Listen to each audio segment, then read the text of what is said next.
What's up, guys? How you all doing? Trust you guys are doing well. It's your boy Michael. Welcome to my YouTube channel. If this is your first time coming across this channel, welcome to the family. So today, as you guys would have seen on the on your screen, I'm going to be talking about education in UK, and I have someone that's going to be joining me. She's school in UK. Presently, she's working now.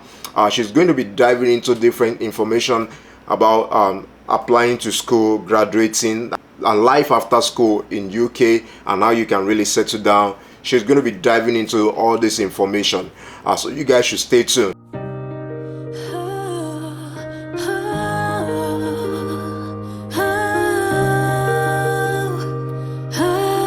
Welcome back, guys. I'm going to be connecting to my guest that's going to be talking to you guys today about all information that you need to know about United Kingdom in terms of education.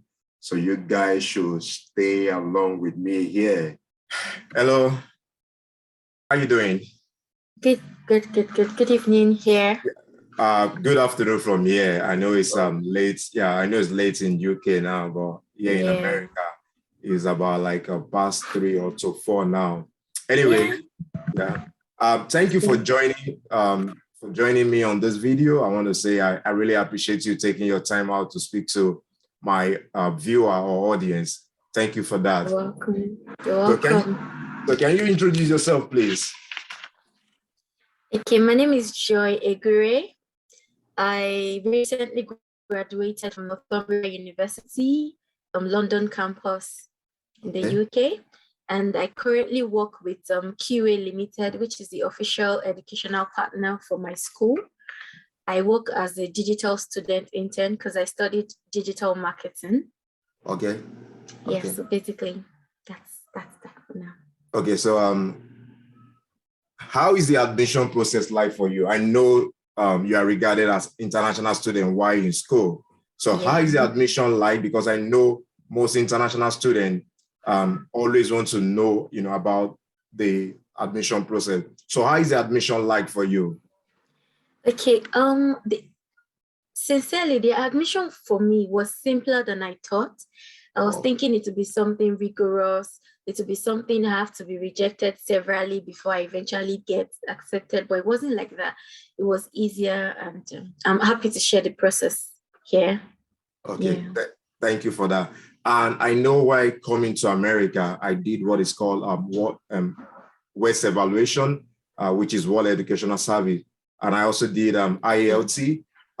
During your own process, did you went through such thing? No, I didn't do any of that.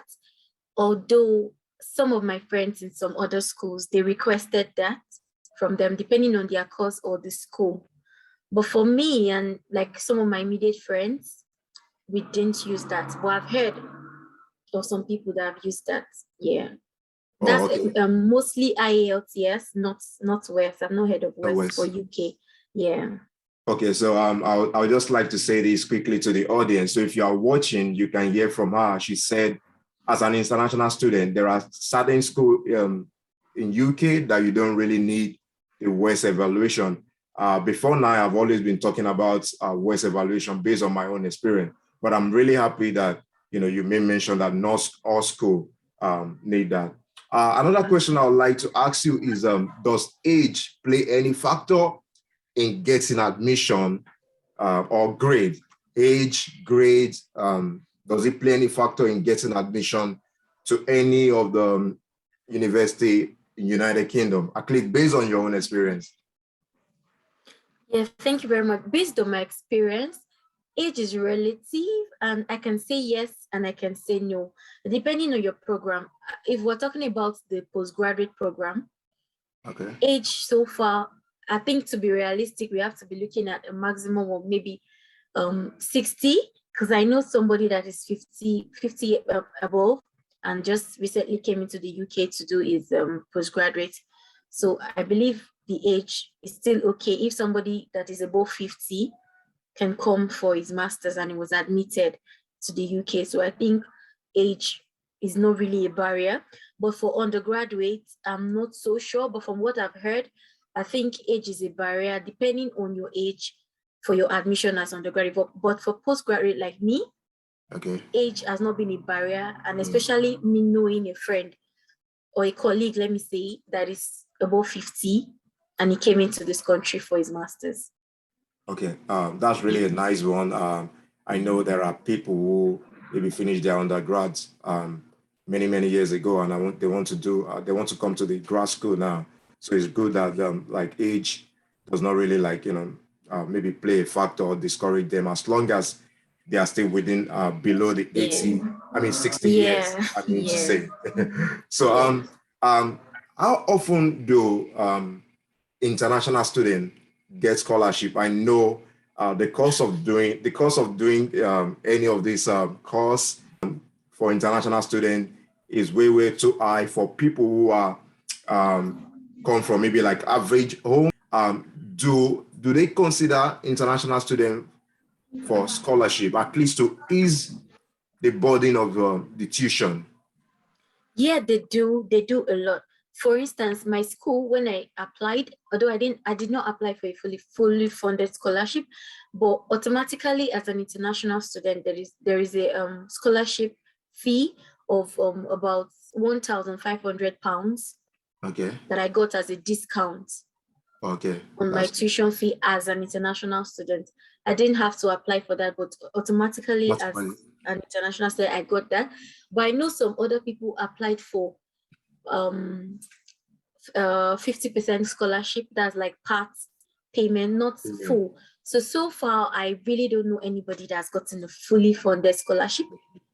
But for my school, no, I only know that we got people, international students, we got £1,500 discount on our tuition fee. But I would advise people to check their school, any school you want to apply to. Okay. Check their portal. I'm sure they're going to write it there if they Yeah. have scholarship available. So for the scholarship, basically, your grade is important, or you might need to take a test, like an assessment to get that. But basically, I feel your grade is important because everyone wants to get the scholarship. So they need something like a criteria Yeah. or yeah, so grade is very important. So every school has one form of scholarship or the other. It might not be fully funded because most people are waiting for fully funded scholarship Yeah. and you might not get that. So if you Yeah. get a part scholarship like 50%, it's still Yeah. very good. It's still good. Yeah. So then again, I know that most people get fully funded scholarship for their doctorate degree, that's a PhD. Okay. Yes, you can, there are more chances to get that than just the postgraduate, your master's or that. Yeah. Okay. You said something about doing exam or something to get more scholarship. Can you elaborate on that? Do UK have a particular exam that you have to like maybe pass to get fully fund? I mean, scholarship or so. I'm like, depending on the school, they might do an assessment or maybe give you a Okay. test, just like doing an interview to get a job. So Okay. maybe they can assess you Test to you. know if you're worth that scholarship, if you're going to give value to the school through that scholarship. Question. So that's Okay. it. Yeah. Before I forget this, I Okay. know you already like highlighted some of the requirement like you went through that is not really stressful as you thought. Yes. Do your school require one to do like GMAS or SAT or something like that? No, I didn't do anything. I just submitted the basic documents I have, and that was all. I didn't have to do any extra thing like Okay. IELTS, GRE, SAT, nothing. Just my transcripts. Yeah. Okay. So what advice will you give to potential international students that are looking for admission? What advice do you give to? Can you give to them? Why seeking for the admission, and also maybe when they are applying for the visa, because the most important thing is to get the visa, not just to get the admission. Getting admission is Yeah. one thing, and getting the visa is another thing. Yeah. Thank you very much. I think I skipped, although maybe I wasn't asked for the Okay. process of the school. I think I've not mentioned that. So probably Okay. while talking about that, I can mention one or two things that can be my advice. So like I said, when you decide that you want to go to the UK to study, some people can like employ the service of an agent or do it themselves. It's in two ways. So I feel it's something you can do yourself. Just search schools. We have all the information online. Search for schools that offer the course you want to offer. Okay. Then search for okay, I'm not in that aspect. The advice I'll give is that we have schools in London because the UK is very large. The United Kingdom is large, it's very big, it's very so everybody feels that the United Kingdom is London. No, it is very, very big. Yes. So we have schools in Scotland, Wales, in England, like we know. We have London itself, but we have outside London. And we know that the cost of living in London is more expensive than every other parts of the United Kingdom. So you need to put this in consideration. You need to consider this, looking at how much you have, looking at your budget. If you choose schools outside London, it's very good for you because the cost of living is different from London. So if you feel you can afford London, so go online, search for schools that offer, for instance, digital marketing in London. Then when you see that, you visit their websites, you go to their admissions page. It is very straightforward. All the informations are there. Because one advice I want to give people in that regard is that several informations are flying around, especially in back home in our country, wrong informations. But we have, if people can only take their time to read the school's website and the UK Gov website concerning international students, you'll find every answer that you have concerning your admission.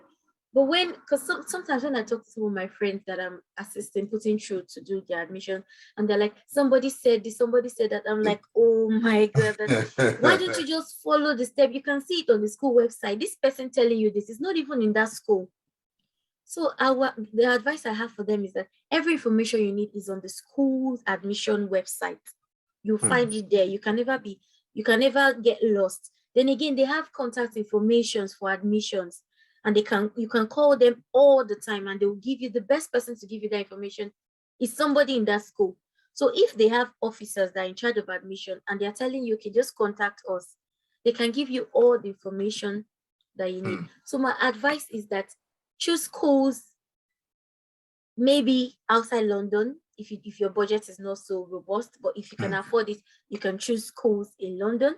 You go to the admissions site, you check for your course if your course is there and what session. We have January, we have May. I came into the May batch, and we also have September. So depending on the one you want to come. So when you check that, you must have your school transcript for your degree. You need your transcript for your degree, your transcript. You need your passports, valid passports that is not going to expire in the next 6 months.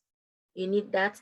You need, what else do you need? You need your proof of funds, like we all know, to prove that you can afford your cost of living. And that was why I said London and outside London. You need to prove that also. Then you need your tuberculosis test. You need to prove that you are free. Yes, because you need anybody coming into UK that will spend more than 6 months. You need to prove that. So when after applying, so like I said, when you go to the school website and you have found out that they have your course, you're interested in the school, then you apply for that study. And the good thing is that you can apply to several schools. You cannot just say, okay, I'm applying to one school. No, you try several schools. And once you apply, the school will reach out to you to say, okay, we're offering you a conditional admission. So based on that conditional offer, they're going to list some documents for you to provide before they give you an unconditional offer. Okay. So it could include your CV, your statement of purpose, and some other documents. So depending on the school, is relative. And this is where the IELTS comes in. Some schools might require that as a condition for you to fulfill the offer. So if they request for those documents, you provide it to them. And when you provide the document, they give you an unconditional offer, meaning you have fulfilled all conditions. Then you go ahead to make the deposit for the school fees. you make the deposit. So most times the deposit is always around £2,000. It depends. But my school is in London and my school is Northumbria. So my deposit was 5,500. It was that high. Yeah. But like I tell people, the higher the deposit, the better for you, because when you are still in your country, you are still able to, like, okay, add move one it, or two run together around, and get that deposit. And so rally round. So when you come to the country, you know that you have a little more to balance up. But if you're paying, let's assume your school fees is £15,000 and you're paying a deposit of £2,000 before leaving, you still have £13,000 to balance, a lot of balance and grind. 6,000. Yeah, so if you're paying 6,000, you see, you don't have much to pay. So I advise people, if you can increase your deposits, fine. So when you make your deposit payments, the school then reviews your document and they confirm the payment that they've received your payment. So upon confirmation of the payment, the school issues the CAS, which is the confirmation of acceptance of study. Yes, so that means it is confirmed that we are ready to sponsor these students to come over to the UK to study. So, but it's also relative. Some school, they do a pre-CAS interview, like my school did. And I have a friend in University of Greenwich that also did pre-CAS interview. This pre-CAS interview is just to make sure that in case the embassy is going to ask you questions, they want to be sure that you understand your purpose, you understand why you're coming to the university, because the university wants to avoid anything that would make the embassy reject your visa, because it's not good on the school's image. When they have a number of rejection, the Home Office can stop them from admitting international students. Wow. So they do a pre-CAS interview to prepare you just in case. Yes, just in case the embassy. So for me, they sent me a list of questions to prepare with, which I prepared. They're just basic questions, that why do you want to study in the UK? Why London? Why this school? Why this course? They just want to be sure. And how are you funding yourself? They just want to be sure you're sure of what you're doing. So after the pre-CAS, then they issued me the CAS. Meanwhile, I have some other friends in some schools that did not do the pre-CAS. Upon confirmation of their payments for the deposits, they just got the CAS. Wow. So when you have the CAS, you proceed to apply for your visa. Before you go ahead, Joy, please. When you said your school did like a pre-interview for you to prepare you, does UK? I know in US Embassy you go like it's one-on-one interview. Does the same thing apply to UK? Because the last time I checked, I know that you only submit documents. So yes, that was why I said just in case, because I've had situation of some people that they will tell you that the embassy called just to clarify something. Oh, wow. Very rare, very rare, very rare. But it's possible. I did not experience that.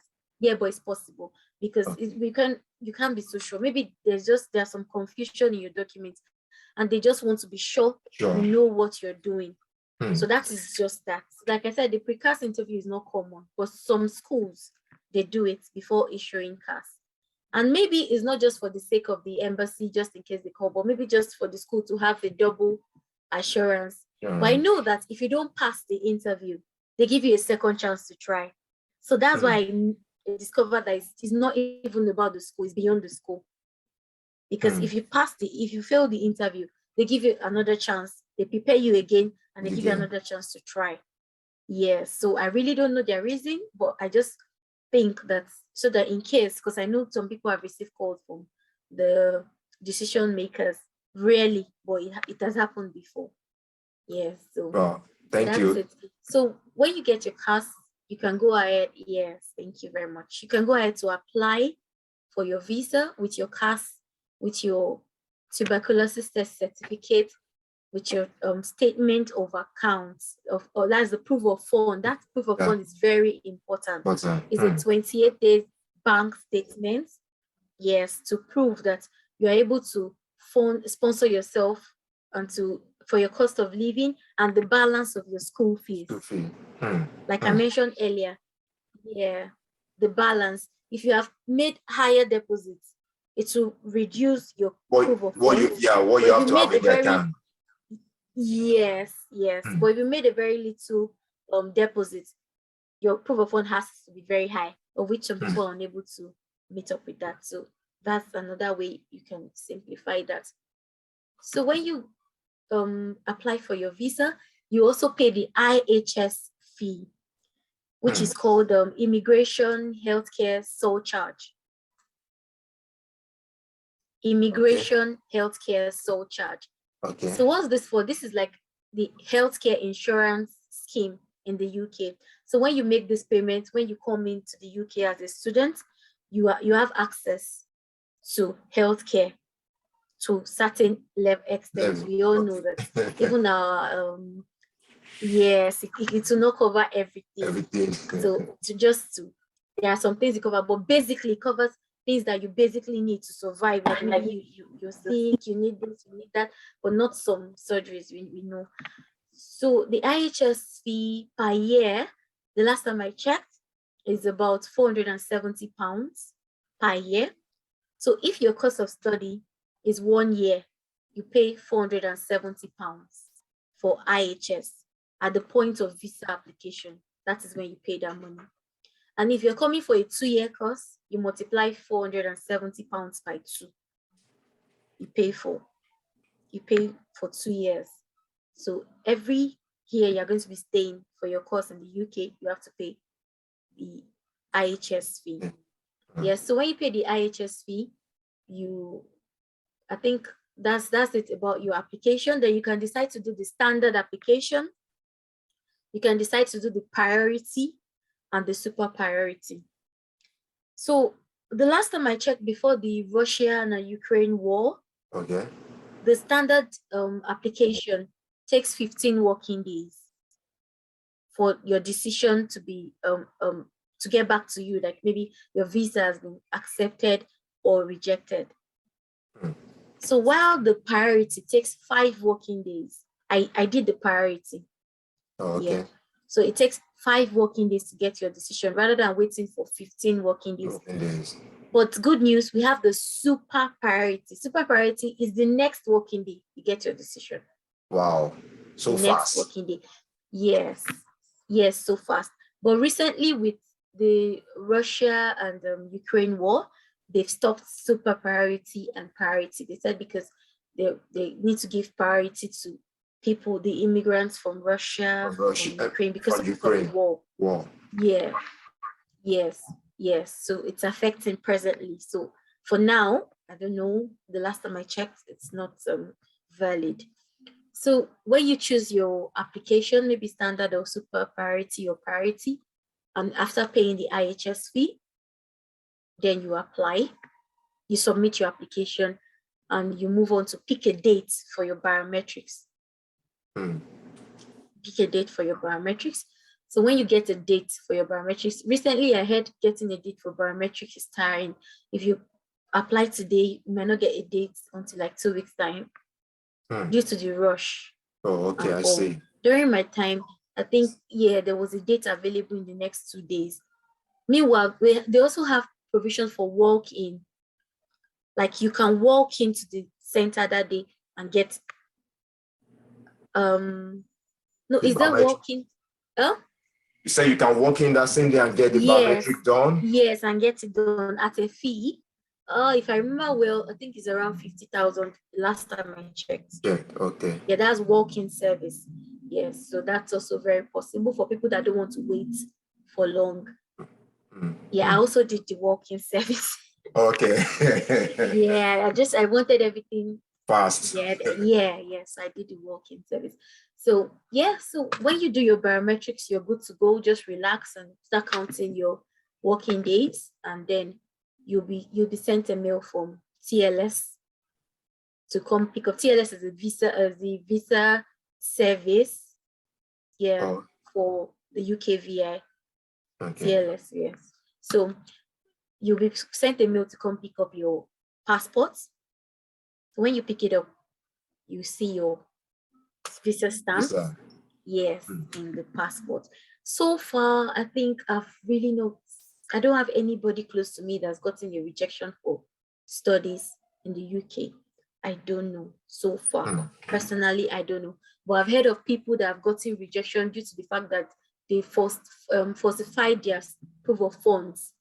Yeah, they falsified it, yes. So due to that, it was rejected. But every other thing, in as much as your school has given you your CAS, showing that they've done all their checks and they're sponsoring you, they're inviting you over to come study. I think everything is fine. But just keep your fingers crossed, and that's it. So I think basically that's the process. And then you get your tickets. And you land in you. I land in and you land in UK. Well, thank Yeah. you. Thank you for really digressing a bit and explaining some of the most important process or aspects in getting to UK through admission or education. But one thing I want to ask you again is that you said something about the visa duration. That is one question. Is your major determine the duration of your visa? That's my first question. Yeah. My second question, you can go ahead and answer that first. Okay, yes. When you mean major, like your course that you're studying, right? Yeah. No, not the course. It's just your application. Like for my course, we have 2 years and we have 1 year. Okay. So I chose to go for the 1 year program. Okay. Yes, because the 2 years, basically, most of the second year is for internship, like placement, work placement. Yes. So some people prefer that because they believe that it's an opportunity for them to penetrate into the workforce of the country. Yes. So that is a very good idea. Yes. So if you're applying for a 1 year course, you'll be given a 1 year visa and like 4 months. Let's say 5 months. That's 1 month before 1 month before you leave the country and 4 months after you study. Then again, if you apply for 2 year course, the same thing. You have like a month before leaving and 4 months after your course. So it depends on the duration of the course you're applying for. Yeah. Okay, thank you for that. My second question is going to be, you and I know that as an international student, aside going to class, you also need to keep the soul and body together. And I know here in United States, you only have 19 hours of work. 20 hours. 20 hours of work. So how is it like in UK? The exact same thing, 20 hours per week for students. Wow. And are students given opportunity to work outside or just in campus? No, you're not working in campus. Even most people don't even work in campus. Hardly will you find campus jobs. So you are sourcing for your own jobs yourself. We have lots and lots of part-time jobs here. Lots. Except you're not ready to work. We have several part-time student jobs here. So if I can get you right, you said as an international student, you can even work outside of the campus. Yes. It's not because there are no jobs on campus. I don't know of anybody working on campus. Well, so here in US, it's a little bit different. You can only work, you can only work inside the campus. You are not allowed to work outside as an international student. No, so I can apply to KFC now and I can start working with them. Wow. Well, anyway, viewers, that's a plus for you. If you are looking to apply to United Kingdom, you have that plus. As soon as you get there, you can actually apply for a job even outside of the campus. And what does it take to apply to outside of campus? Do you need, like over here, you need to get what we call social security number? How is it like over there? Is there like a number or something you need to register for? Yeah, we have the NI, that's the national insurance number for everyone. So as a student, upon arrival, even before getting your BRP, upon arrival, just log on to the UK Gov website and you can get your NIN, national insurance number. Yeah, so you apply for it and they'll send you a form for you to fill, or you fill it online and you submit it to them and you wait for the number. I think it takes 16 weeks to get the number. But even before the number is ready, you can work because there's a reference number you get upon application and you can continue to work. Just present your school, your resident permit. Oh, okay. Your student, that's the resident permit. So you can get jobs. Very Okay, well. and you said something about BR, did you say BRP? What was that? BRP, yeah, that's What the was the full meaning?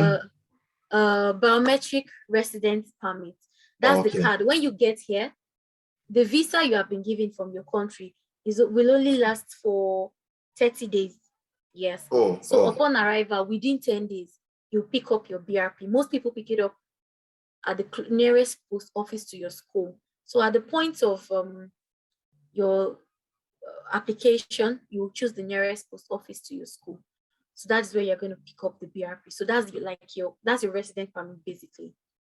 Yes. Okay, well, thank you very much for that. Our viewer, you can hear it's like, this is direct from someone who is presently in UK now. And one thing that you said that really amazed me, because I'm of the school of thought that believe that as an international student who wants to go and study, you should be able to apply to school yourself. That is what I practice on my YouTube channel. Even people who reach out to me, that is what I tell them. Like, I did my school myself. I'm not saying, people should not go to an agent or whatever, but you should be able to do it yourself. And I'm happy that you mentioned that people can actually apply to this school by themselves. Thank you very much. I really appreciate it. And lastly, what I want to say, I know some people go to a foreign country to school with the intention of staying over after the school. Some people want to go back to their home country. How easy it is to stay back in UK after the education, after spending that huge pounds in UK? Yeah, thank you very much. The UK government, thanks to them, they've made things easier. Before now, once you finish your program, and like the 4 months I said after your program, after that you go back to your country, your visa has expired. But now we have what we called the post-study or the postgraduate route. You have 2 years to work after your studies.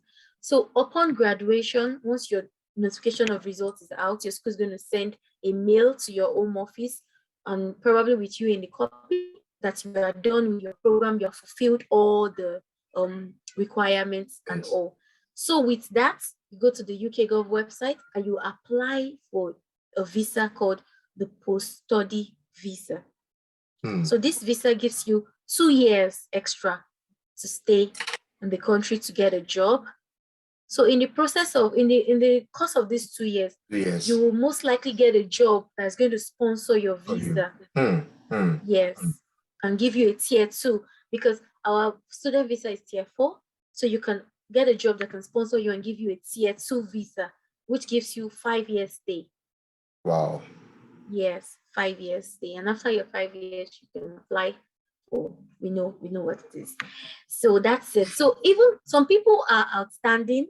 Let me use the word outstanding, not lucky, because I'm not a fan of being lucky. I believe in grace. I believe in grace. So some people are lucky or outstanding that upon graduation, they get jobs that can sponsor them. Wow, immediately. So some people actually get it.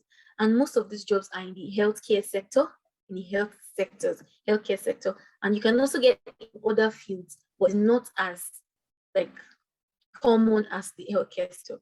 So we have a lot of companies that sponsor PwC, several companies that I can't even remember now, but I know there are companies. Just apply, and if you have the qualification, if they like you, they want you, they give you sponsorship with your offer letter.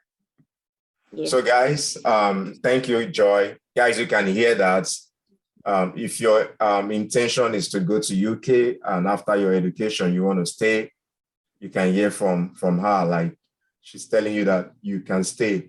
Unlike US here that we have 1 year of OPT, for people in science, they have 2 years. But for UK, you have 2 years. And within that 2 years, hopefully you can put your house in order and get a company that is going to fight for you.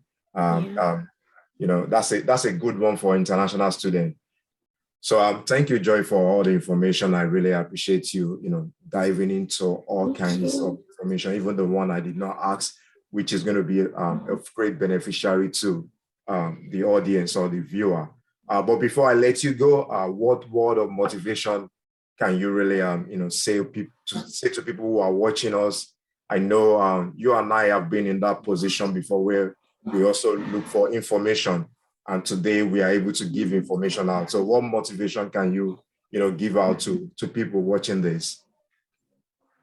Okay, thank you very much. So firstly, I'm going to say that whatever you set your heart to achieve, you can achieve it.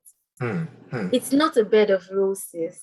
It can be very challenging sometimes, because sometimes when the school thing, the school fees, everything comes on you and like, why am I even here? So it could be challenging, but just know that it will be worth it in the end. Just continue, be strong, and just face it, because a lot of people have passed through it and they are still standing. I'm an example. So I just believe whatever you set your heart to do, you can achieve it. Just continue and it will be worth it.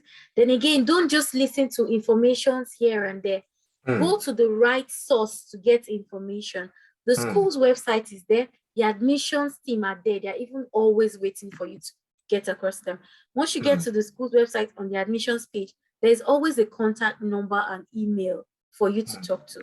So get your information right to avoid being led astray or wasting money unnecessarily. I think that's all. And with God on your side, you can do anything. Wow. Well said. Well said. I like the fact that you said many people have gone through some of the stuff that they might be going through and they're still standing. Yeah. So thank you very much, Joy. I really appreciate it. And guys, it's a pleasure being here. Okay. Well, that's what I have for you guys today. If you have not subscribed to the channel, please subscribe to the channel. That's the only way you can help me continue to, you can see she's also paid it on my behalf. Subscribe to the channel. And again, you guys should let me know what you think about this video. If you have any questions, I'll always be there to be of great help to you guys in terms of education, using education as a way of migrating to another country, especially when it comes to like UK, Canada, or US. So guys, thanks for watching, and I'll see you guys in the next video. Bye for now. All right.